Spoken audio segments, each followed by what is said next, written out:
Do you want Julius Caesar? Because that's how you get Julius Caesar.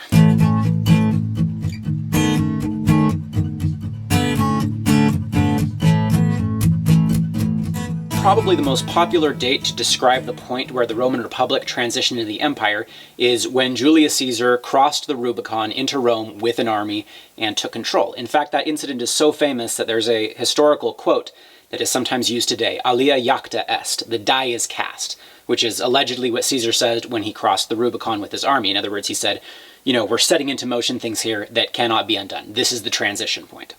Another popular moment might be 31 BC when Caesar Augustus declared himself Caesar, and that's a popular date for historians to assign the inception of the empire, that transition from republic to empire as well. A little while ago, though, I read a book that really changed my perspective on how the Roman Republic transitioned into the Roman Empire. It's called The Storm Before the Storm. It's by Mike Duncan.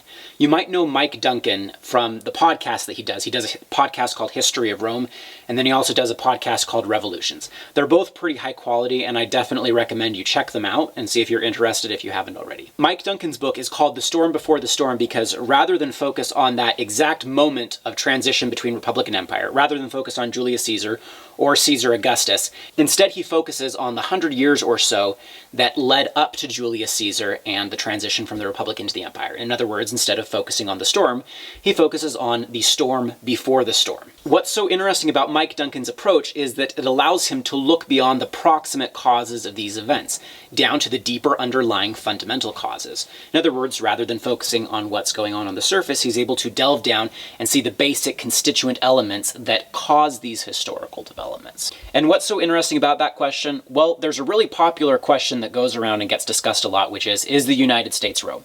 Now, I think that sometimes this question is helpful and sometimes it's really not helpful. Other Joseph said something really funny while we were talking about it a while ago, which is that when people ask whether the United States is Rome, it makes him think that he doesn't understand what the United States is and doesn't understand what Rome is. And you know, I think that's very fair. Ancient Assyria had a giant empire, but no one is going around asking, is the United States Assyria? But although I do think there are problems with asking the question, I think it can still be really interesting and helpful.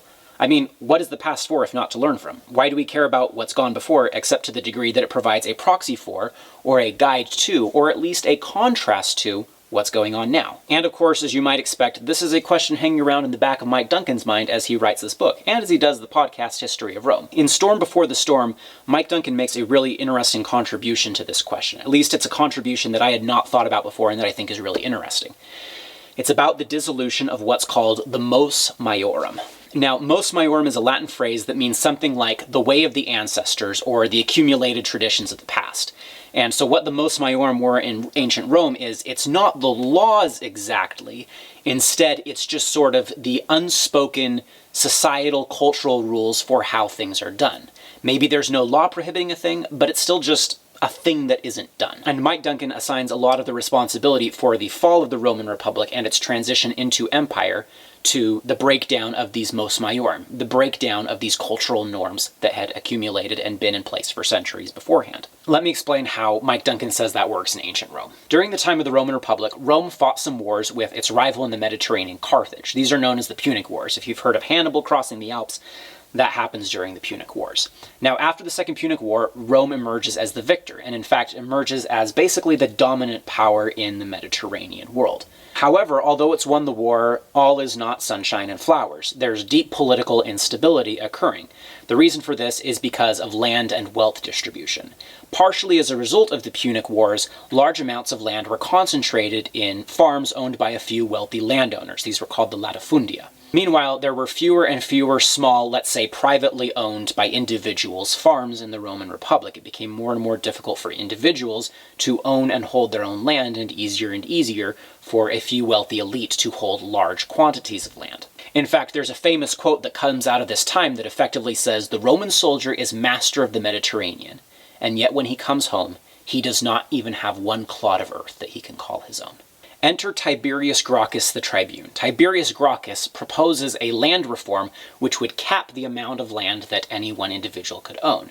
In other words, it puts a limit on the land wealth that any one individual is able to hold and distributes that land out towards private individual landowners. At this time, Tiberius Gracchus was a tribune, which is a position in Rome elected by the people that is able to propose and veto laws. So he proposes the law and it goes up for vote. Now, meanwhile, the Senate, who represents sort of the elite class as opposed to the popular class and the popularly elected tribunes, have a trick up their sleeve.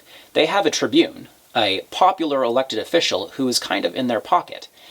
And tribunes have the power to veto legislation, so they get the tribune who's in their pocket to veto this legislation and stall it. The bill cannot proceed even though it has wide public support. Now, Tiberius Gracchus perceives this as a small violation of the Mos Maiorum. Even though it is technically allowed, a tribune can veto legislation for any reason, it violates what he perceives as the spirit of the laws. The tribune is supposed to represent the interests of the people, not the interests of the Senate. So Tiberius Gracchus starts vetoing every piece of legislation, even very uncontroversial pieces of legislation, to shut down Rome entirely and compel this other tribune to release his veto and let the land reform bill pass. However, this doesn't work either, and so eventually what he does is he forcibly removes this other tribune from the assembly and says, look, if you're not representing the interests of the people, you are no tribune at all. And then he moves forward with the vote to depose this tribune so that he can no longer veto the land reforms. Now, what's interesting is that what the Senate did was not technically illegal, and what their little tribune in their pocket did was not technically illegal, and what Tiberius Gracchus did in vetoing all legislation across the board was not technically illegal. But it was a violation of the way things were done. It was violation of the Mos Maiorum, those unspoken rules that bind a society together. So the land reform passes. But the Senate starts upping the ante almost immediately. Now, what Tiberius Gracchus did in forcibly removing this other tribune from the assembly was sort of legal and sort of not. It was very questionably legal. It definitely could be investigated and prosecuted. And so the Senate proposes that they investigate and prosecute Tiberius Gracchus. Now, Tiberius Gracchus is a tribune. He is immune while he's in public office from prosecution, but his term expires at the end of the year. And so he decides to run for re-election. Now, this is another violation of the Mos Maiorum. In ancient Rome, you don't run for tribune twice. There's no law against it, but you just don't do it. If you do it, it makes it look like you're trying to seize power. It makes it look like you're trying to become a king. It makes it look like you're trying to become a dictator. But he decides to run for office anyway, and the reason for that is if he leaves office, he's going to be exposed to prosecution by his political enemies. In fact, he considers the threat so grave to himself that he begins to go around in public dressed in black as if in mourning. In other words, what he's saying is, if I don't get elected, I'm going to be killed. He even stops going around in public unless he's surrounded by bodyguards drawn from his closest friends and supporters. Meanwhile, the Senate is not happy about this. Not only has he forcibly deposed another tribune under questionably legal means, but now he's trying to run for tribune a second time. It looks a lot like he's trying to become a king. And all of this comes to a head on election day, where Tiberius goes down to the polls, surrounded by his bodyguards, and the Senate goes down to the Roman Forum and beats him to death with clubs made from stool legs. What's so interesting about this is that you would think that that would be incredibly destabilizing. It's got to be illegal to kill political candidates, right? Well, actually, no. There was a provision in Roman law that if somebody tries to become a king, you can in fact execute them. So the question is, well, was the Senate actually breaking the law? Or were they just doing something highly unusual but demanded by the circumstances? So let's recap everything that just happened there. You have the Populares faction run by Tiberius, and you have the Optimates faction run by the Senate. These two factions come into conflict, and each one ups the ante progressively, little by little, not by outright violating laws, but just by breaking the unspoken rules and norms that govern how they should interact. And that story happens to terminate in violence on election day at the polls. Now, it gets worse. This all happens around 136 BC, and for decades afterwards, this is the story of Roman politics. Little violations of Mos Maiorum that change the nature of the game, each side continually upping the ante, and all the while destabilizing things. Around 80 BC, you have a Roman general named Sulla who actually marches an army up towards Rome, establishes himself as dictator without a term limit, and puts up what are called the Sullan proscriptions. How this works is he puts up a list of 80 names in the Forum on the first day, who he declares as enemies of the Roman Republic. And anyone can go and kill any of these 80 people and take their stuff. As you can imagine, a lot of people get really rich off of this. The next day, he puts up a list of 220 people, and the next day he puts up a list of another 220 people, and then he says, I'm going to keep on putting up people until I've decided that the enemies of Rome are gone. Now, what's interesting again is that even in this situation, he's only kind of breaking the rules. He's not really clearly breaking the rules. There is a provision in Roman law for a dictator, and the dictator does have absolute power. Now, sure, Sulla has been established as a dictator for an unlimited period of time instead of for the 6-month time limit prescribed by Roman law, but that's just a little itty-bitty change. Everything's fine, right? And then, of course, in 49 BC, you have Caesar crossing the Rubicon into Rome, and then 20 years later, you have the establishment of the first emperor, Caesar Octavius Augustus. Octavius Caesar Augustus? I can't remember which order the names go in. So the interesting thing about this, the sort of hidden part of Roman history, is that for a full 100 years before Julius Caesar, there are incredible and perhaps irreversible steps taken that destabilize the politics and the culture and the society of the Roman Republic. And each one of these incrementally adds up and adds up and adds up until finally you get to a place where somebody like Julius Caesar can take control. Again, what's so interesting about this is that it's not that you had a healthy functioning republic and then Julius Caesar marches an army into Rome. Instead, the situation is that you've been slowly and gradually destabilizing everything for a very, very, very long period of time until finally there is a straw or some other, relatively smaller weight compared to everything else that has come before that finally breaks the camel's back. What else is so interesting about this is how difficult it seems to be able to avoid it. If your political enemies, although not breaking the law, do violate the rules or the unspoken norms in some way, then you, as their political opponent, feel bound to level the playing field and to change the rules for yourself too. Now, your opponents are, of course, going to not view that as fair in kind activity. Instead, they're going to view that as unjust retaliation, and they themselves will retaliate and escalate in kind. It's a cycle that I'm not sure how to get out of, and the Romans couldn't figure out how to get out of it either.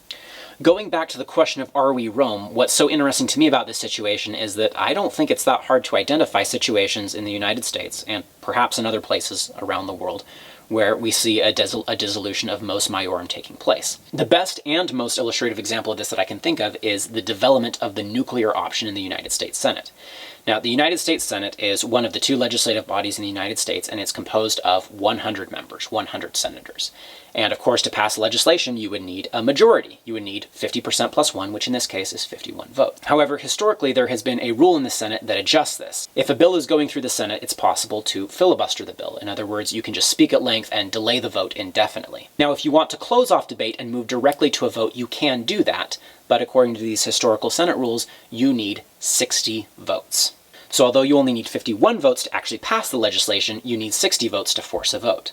What this basically does is it allows the minority to have a stronger voice. It makes it more difficult for a relatively small majority to unjustly impose its will upon a substantial minority. And again, this rule existed for all motions that go through the Senate. However, in 2013 that changed. At this time, there was a Democratic president, Barack Obama, and the Senate was controlled by Democrats led by Harry Reid. At the time, Republicans were filibustering Democratic judicial nominations, and so Harry Reid decided to remove this 60-vote rule for all judicial nominations except for Supreme Court nominations. But as you might have guessed from the examples in ancient Rome, the story does not end there in 2013. In 2017, the shoe was on the other foot.